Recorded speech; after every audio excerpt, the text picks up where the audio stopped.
This is the Tiki and Tierney Show. Outstanding job by the Bombers. Let's go.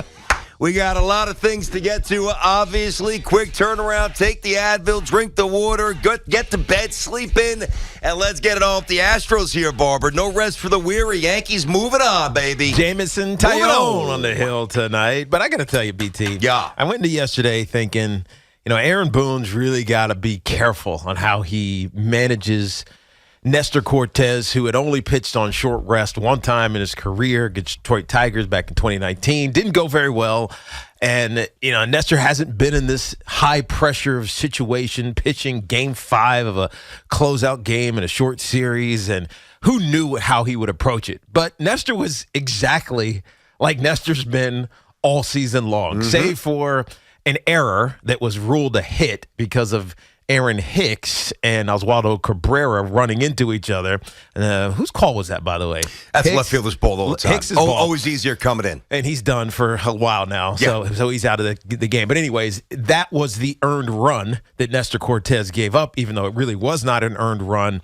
And when he was asked about Nestor by the on-field interview, he basically he's letting it feel. Like he's feeling him out. He looks good. I'm going to keep rolling with him until I feel like he can't go anymore. And I love that about Aaron Boone because that is old school managing. It's not going, 3 days ago he pitched this many pitches, and if we want to use him, 4 days from now, analytics say he's got to do X, Y. It was just we got to win the game. Let me feel my guy. And when you do that it gives you so much more connectivity to your team, and going up against a superior, let's say that, and especially historically, superior Houston Astros team, they're not going to win by analytics. They got to win by Aaron Boone doing exactly what he did in the closeout game of this divisional series. Listen, I thought he did a good job yesterday. I don't want to get too deep into the weeds assessing Boone. Just talking about win. I don't think he was anything special myself. I'm just talking about with Nestor. No, I got you. I actually thought Cortez, I may have run him back out there. There was a lot. Now, it worked out. And again, a win is a win. You give credit where it's due. Cortez was ready to roll. I think you can make the case one of the most underappreciated sluggers in baseball is Giancarlo Stanton. I mean, all Yankee fans want to do is get rid of him. All he does is hit bombs in the playoffs, right? That's right. And then you look at Judge joining the party there, and Gleyber Torres getting on base a bunch. The crowd was phenomenal. The rest of the bullpen did their job. And again, Boone certainly pushed the right buttons. In real time, I'm like, if it's me, maybe I trot him back out there based on the soft contact. They were not squaring up the baseball, but there's no need to debate that. The Yankees had a really solid, crisp performance. They jumped on him immediately. You can make the case. There's probably three different. I don't even know if I don't even think they handed out for the divisional series. But I mean, who was the best player? Was it Cortez? Was it Cole? Was it Stanton? I mean, you can make a little slice of the pie for each one of these people here. I'll tell you this, though. And I've got to take you back to March. I think it's only fair to do that because this needs to be said. And we're in the business of, taking the good things from the teams and almost expecting them and just kind of glossing over the accolades. And that yet when something goes awry, we rant and rave like lunatics. And it shouldn't. And I know that it's that way. And sometimes I'm leading the charge. Hell, most of the times on this show when it comes to that, I'm leading the charge right or wrong. But I'll tell you this. First, I was dead wrong on the Yankees. Now, I know that the season's not over, and we're getting to the Astros in a bit. Actually, very soon in the show. But when this season started, based on the lack of off-season moves, what I talked about, and there were so many things I thought that they could have done, that they should have done, things that they did do that I didn't understand why they did. I did not believe in this Yankee team coming out of camp. I didn't. I thought Toronto was poised to be better. Wasn't worried about the Red Sox. Wasn't worried about Baltimore.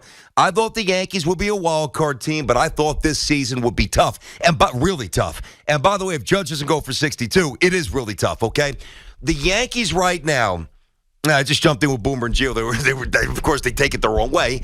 I can make the case, and I'll make this a little later, that when you look at this Yankee history, the aura, the championships, all the stuff that is amazing, the rubber's meeting the road because there's only so many times one of those great characters in any novel or in a movie takes a bullet or an arrow before they're really deemed human.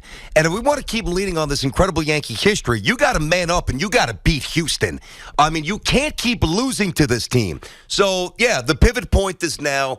But all in all, this was really this has been a great season so far. I don't use the word great too often.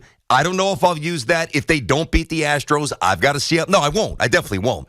But right now, appreciate what they've given you, dole out the respect, and let's keep the train moving. Yeah, you have to. And as much as we lauded Terry Francona for the job that he's done, and again, he got a question that was really interesting about house money. Like a lot of people on the outside are saying you're playing with house money. And, is this the one during the game? Yeah, it was during the game, and he's like, when we lose, we bleed. Yeah, right? it was good. It was really good answer.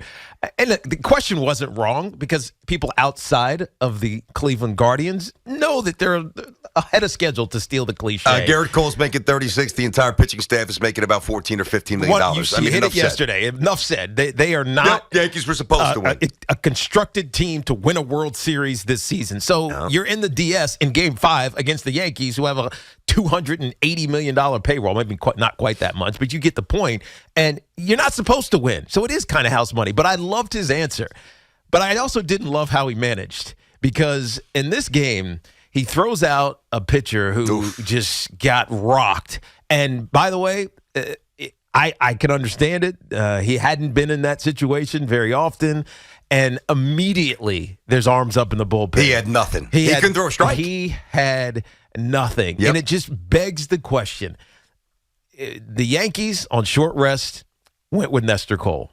Why? Nestor Cortez. Nestor Cortez. I keep saying that. Nestor Cortez. Why? Or Nestor Cole would be one hell of a pitcher. I know it would. You give Nestor his velo. You give Cole his ability to make things up. Let me go sidearms right here.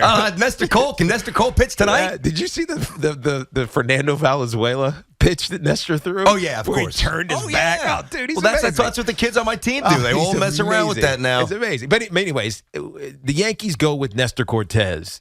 Why wasn't Shane Bieber? I told you. Anywhere in the conversation. Well, he was warming up, which makes no sense. If you're good enough to get loose, and maybe he's just throwing for the next series. Theoretically, if they make it, that does happen at this level. I get that. I want to be fair. I don't know. I really don't know. Shane Bieber would have been a handful yesterday. Instead, the Yankee crowd was first of all, the Yankee crowd was ready to roll, and that was a concern because how many of the people couldn't go? Mm-hmm. And I'm seeing things on Twitter as I'm driving home from the show. There's like at a stoplight, there's a swath of empty seats. No one's here. It's 59 minutes before first pitch, and the Bronx is empty. What do you mind? You think somehow there's not going to be 40,000+ people minimally there?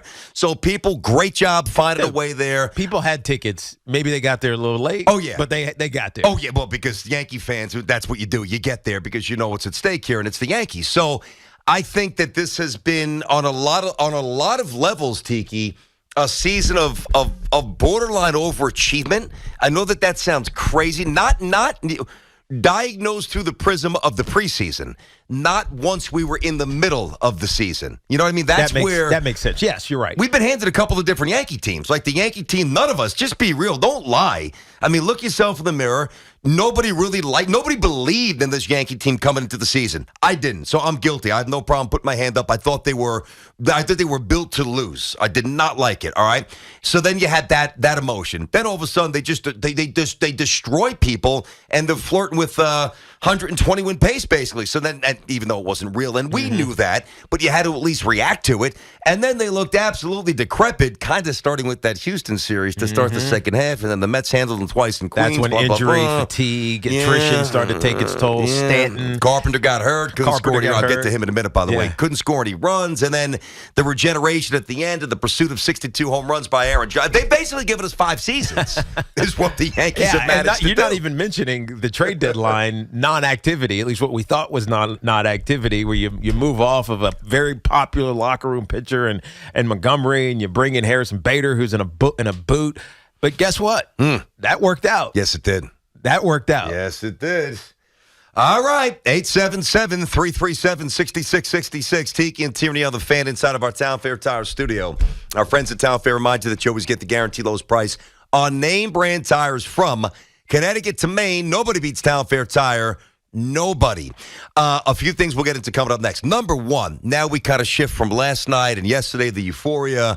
And I saw some overhead images of right outside of Yankee Stadium on Twitter. It was bonkers, man. It does when you win a lot, and I mean championships. I don't care what you say. It is hard to ratchet up that desperate passion when you become used to winning. That's why Tiki laughs. He's heard this a million times. That's why I always use the Rocky analogy. Early Rock hanging out with loan sharks, wearing leather, hitting a little rubber ball, walking on the sidewalk. He doesn't know where his next dollar's going to come from. That's one Rocky. And then Rocky all of a sudden has a mansion, and he's working out with a guy playing the violin, and Mr. T basically dents his head 9 different directions. And then he's got to go back to his roots, and he beats Mr. T. When you win often, you expect it, and you lose a little edge, a little. It's just human nature. You lose a little bite. You lose a little conviction. You expect it. And now I sense, at least for me, it's like I'm starving.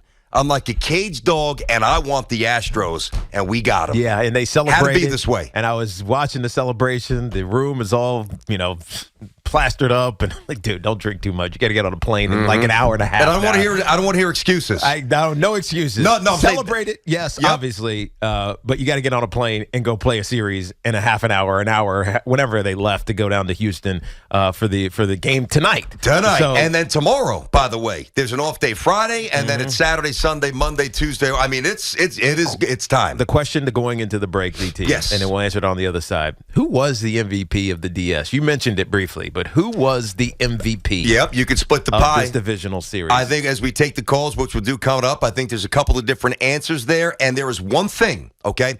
It will not ensure victory, but if the Yankees don't do this one thing lineup-wise, and it's fairly radical, they will not win this series. They have to do this. I don't know if they will, but I hope they're listening to this show because I'm going to tell you what it is next on The Fan.